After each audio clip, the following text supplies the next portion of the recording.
it's Courtney Herring, and who's with me today? Lorraine Beato. So today we just kind of wanted to talk about, and introduce ourselves, what do we do, and all of that good stuff. So Lorraine is a little bit new to LinkedIn Live, so we're going to break her in. So every Thursday, we're going to try to make sure that we have Lorraine here, especially on my Restream, to make sure that you all know all different facets, especially for, healthcare.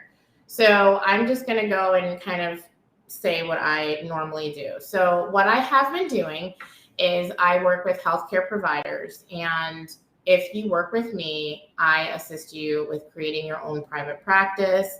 I help with revenue cycle management, credentialing, as well as, LLC creation, all of that good stuff.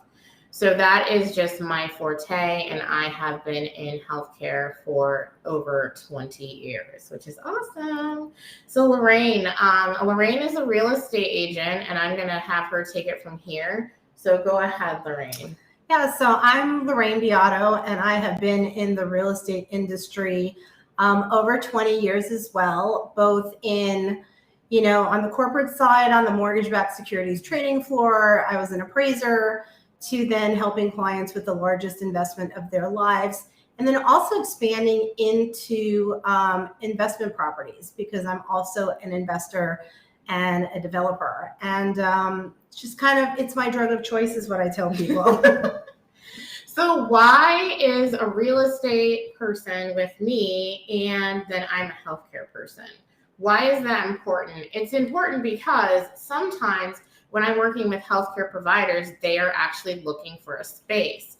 Yes, right now telehealth is very exciting and new, but we still have to lay hands on people, right? A chiropractor cannot adjust you if you are on, telehealth, right? So Lorraine, what would a person, maybe a chiropractor, we'll pick them, what kinds of things would they look for, like in a space? Well, I think it's important for them to understand their clientele and who they're catering to. How busy are they? How much space do they need? What location, where they want to be located, right? And do they prefer more of a retail space? Do they prefer something that's maybe a little bit more residential, like a house? It's got to be zoned correctly to be able to use business.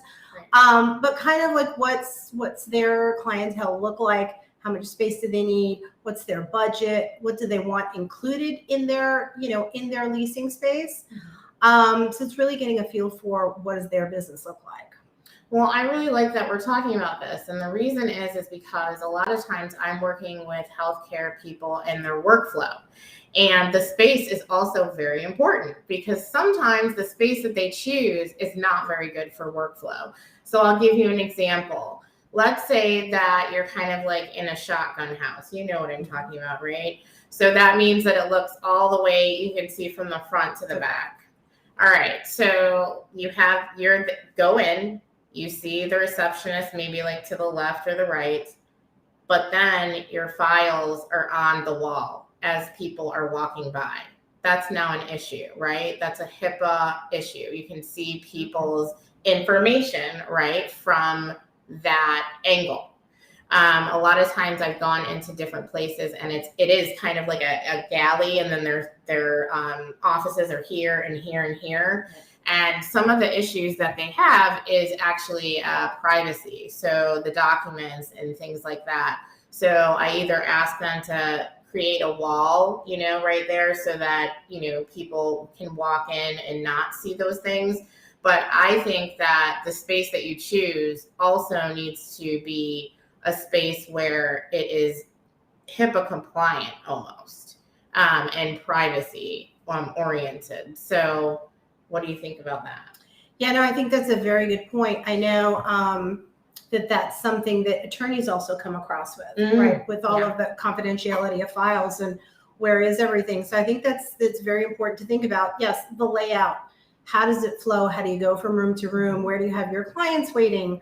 Where's your staff? And, where's the staff kitchen, for example, right? That some people need. And sometimes you don't want your clients going by it and seeing it. and really taking into account, how your specific practice works. So then I'll even go even further. And a lot of times, let's say we're primary care and, you go into your primary care practice. Well, they have sinks in every place. What happens if they see a place that they like, but it doesn't have like a sink or an outlet? Can you possibly put one in there for water, or is that a challenge? It would really depend upon the space and finding out, if you're leasing a commercial space, will they allow you to do that? How hard is it to bring in additional plumbing? What are the limitations based on the space?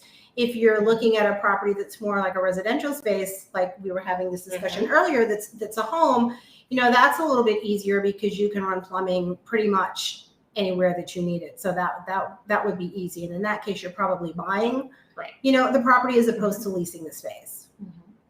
So if they're leasing a space, obviously they can also continue to work with a realtor.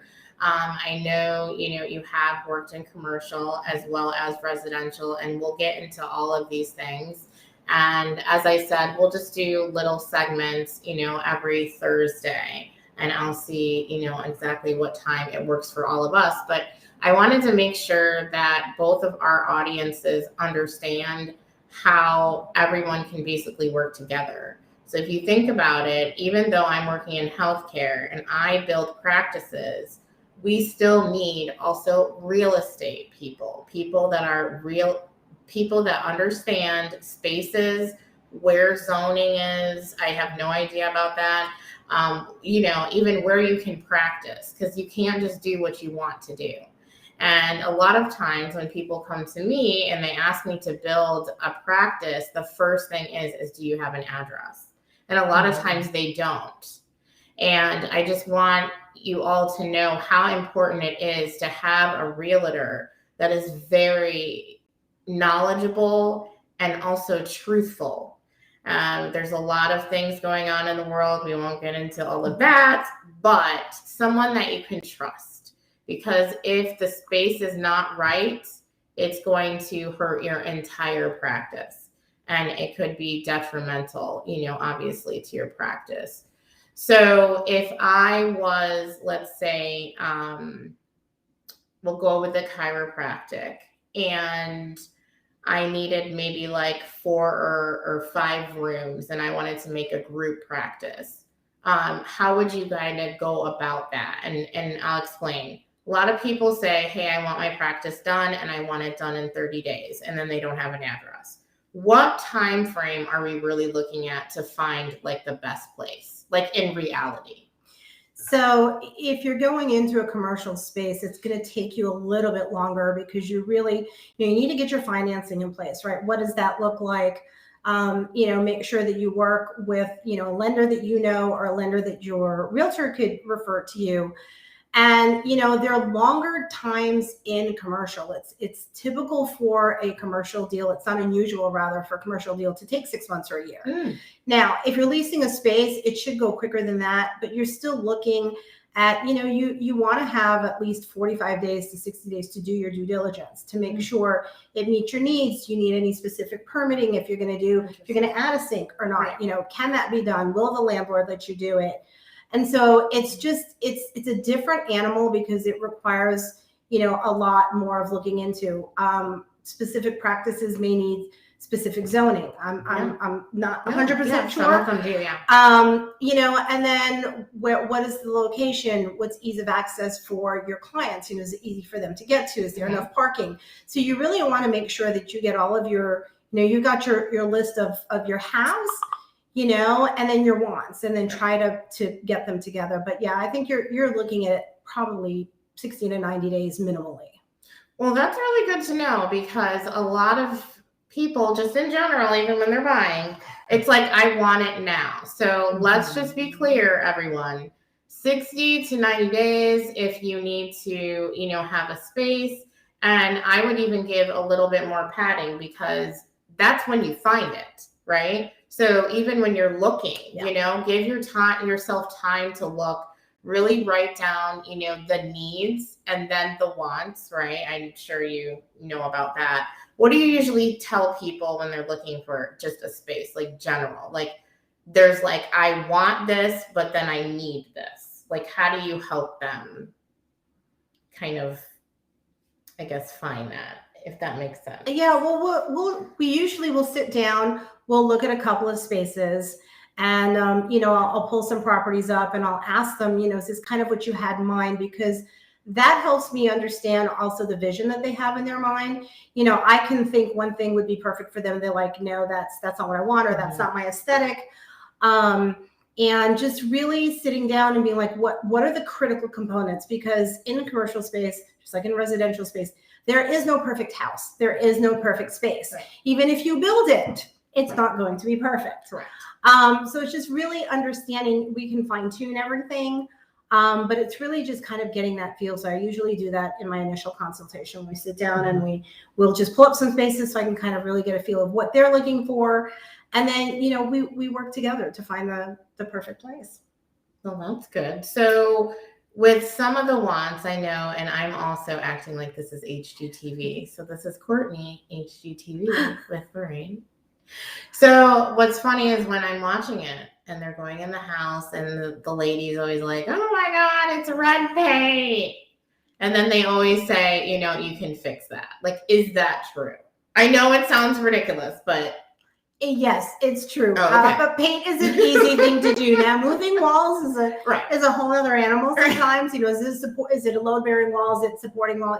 Can you take it out? Do you need an LVL beam? So, but yeah, I mean, those are just cosmetics. Those are easy things to do. It's when you're getting into plumbing, electrical, moving walls, structural changes that are a little bit more detailed. So the green carpet as well, if I want it to go. We'll get rid of the green monster. Yes. It's real, everyone, because some days I'm like, can you really do that? You can. Okay. It's just, but just remember, like when you see it on TV and it looks like they did it in 2 days, a lot of times it took 2 months. Right. So just, allow for the proper time to get everything done. Well, this is our first segment, and we're going to do this every week. And this is really for healthcare workers as well as just the general public.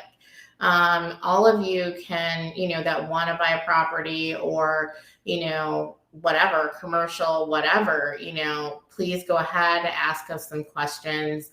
Obviously, this will get better as time goes on. But again, I want everyone to start getting into our DMs and, start asking questions, and we'll answer them live every Thursday. And when do you think you want to do it? I don't know. Afternoons work well for me. So you've got a little one that comes home from school. I do. So. Well, maybe this time isn't bad. Okay, 3:00. Yeah. So we'll be here back at 3:00.